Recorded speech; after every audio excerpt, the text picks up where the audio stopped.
So the main tool for loudness is the audio limiter. And as we know, a limiter is a device which compresses the audio. It has the same action as a compressor, but the difference between a compressor and a limiter is that a limiter has a brick wall for level, so its compression ratio is theoretically infinite. So it has a ceiling beyond which peaks cannot go. So it doesn't have like a compression ratio like a compressor where it slowly winds down level above threshold.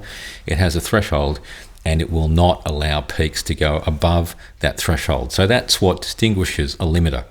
So a number of the controls do look quite similar to a compressor, and it has this infinite compression ratio which stops peaks from going above a certain level. So on this Avid limiter, you can see a number of familiar features to do with what I've talked about in terms of LUFS, loudness units, and true peak level, and also the different kinds of controls on it like threshold and release and so on, which you might be familiar with from an audio compressor. So let's talk about true peak for a minute. So true peak is different from absolute signal peak. So we're quite familiar with the concept of absolute signal peak like we would be on a digital meter, where it's about minus X dB full scale. So we're seeing literally the highest quantization level that the audio is reaching on the resolution of that audio system, be it a 24-bit system or 16-bit system or so on. So the absolute peak level is a concept about digital signal level. True peak is a subtly different concept, which is about the peak level that occurs once that digital signal has been reconverted out to analog level. So once we've actually got it out of the DAW system and we've got it into a file, and then we're playing it back out through a digital to analog converter. So the peaks that arise from that, which are subtly different from absolute sample peak, are called true peak. And you'll see here on the Avid Pro Limiter that we do have a signal readout for true peak level. So we're just going to look here at the Avid Pro Limiter.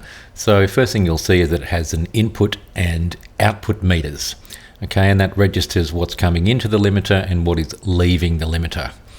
At that same time, have a look at these amber lines. That first one on the left is the threshold. So the threshold level, as we know on a limiter, is the point at which you ask the limiter to start working and limiting peaks. So the interesting thing about the threshold level on the Pro Limiter is that it also has inbuilt makeup gain. So as we lower the threshold, it will not only start limiting the input, but it will also increase its volume. So let's have a look at that.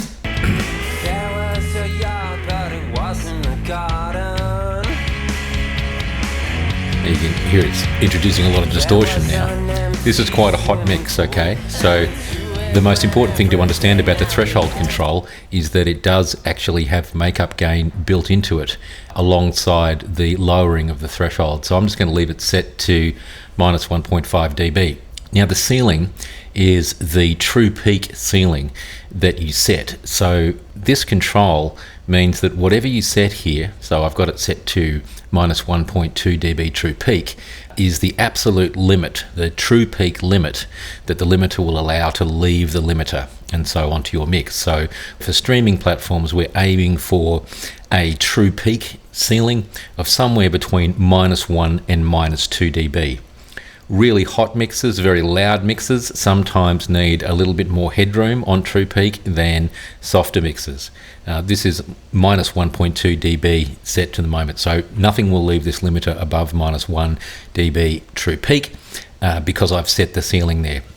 Underneath the output meter, you can also see you can set it from here as well. It essentially does the same thing as that rotary control here. Okay, you can also pull the input thresholds around on the actual meters themselves, so there's a number of different ways that you can control the threshold level if you want to.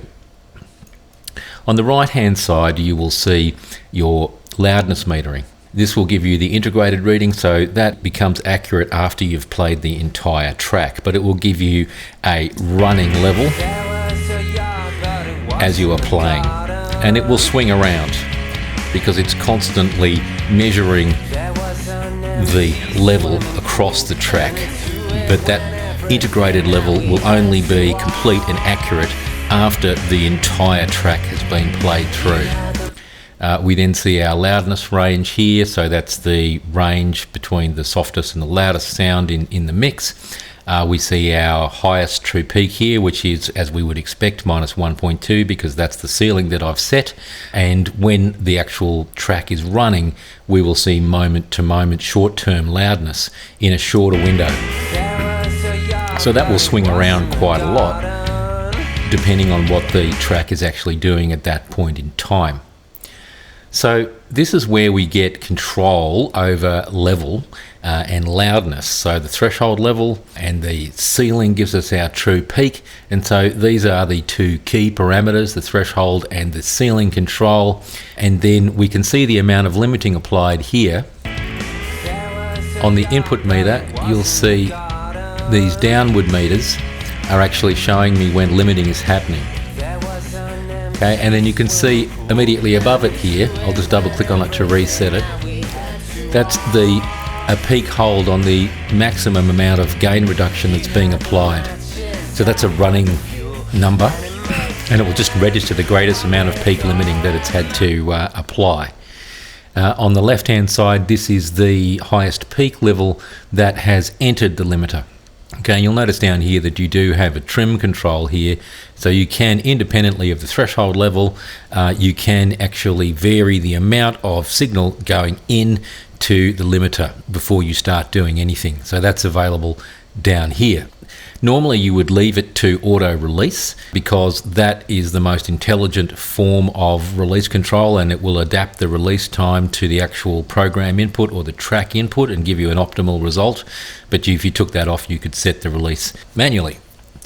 This character control is a little bit more advanced. What this does is it just applies a bit of saturation, which is another sort of slightly more pleasant word for soft distortion, to the actual mix.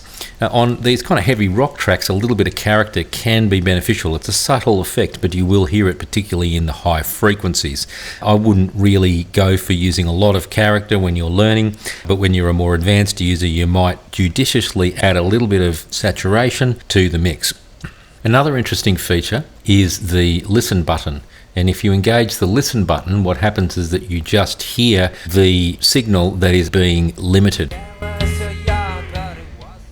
So you can see it only happens occasionally, right? So you're just hearing it mostly on snares. So that means that the most peaky part of my mix at this point is that snare drum attack.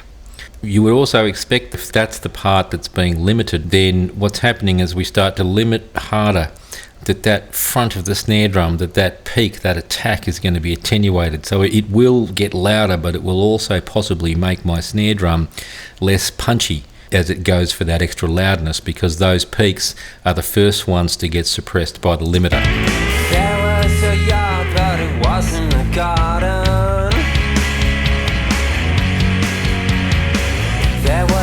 So if you want to reset all of your meters and all of your controls, you just hit the reset button and then that will reset. This is quite important to do, because if you've pulled the level back to pull your integrated loudness down a little bit on a subsequent pass of the mix, you want to actually reset your metering so that the integrated measurement starts measuring again on the basis of the softer program that you're putting into it. Typically, the limiter is the last thing in the chain, and the ceiling is the thing that defines the level of the audio. And you'll notice it sets it to -1 dBFS. The reason for that choice has to do with what happens to the audio when it gets encoded into a lossy file format. If I check the audio and look at my output meter, I'll see that the peak level is -1. If I implement a lossy codec, for instance, MP3 at 192 kilobits per second,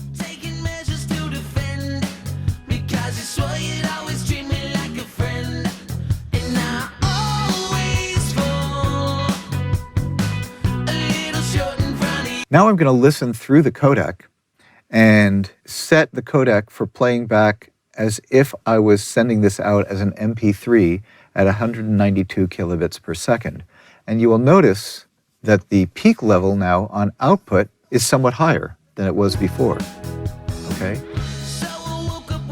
This is a natural byproduct of taking a WAV file or AIF file and turning it into a lossy file.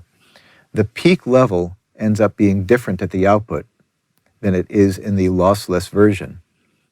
You can't avoid it, but we can prepare for it by lowering the level of our master so that when it gets turned into a lossy file, it won't overdrive the output.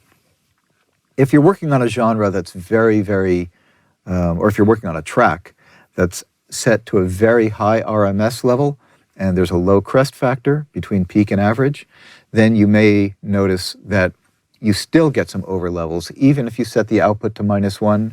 Our goal here is not to completely eliminate distortion in the lossy file, but at least to reduce it. So this is one of the implications of mastering for streaming services and thinking about streaming services.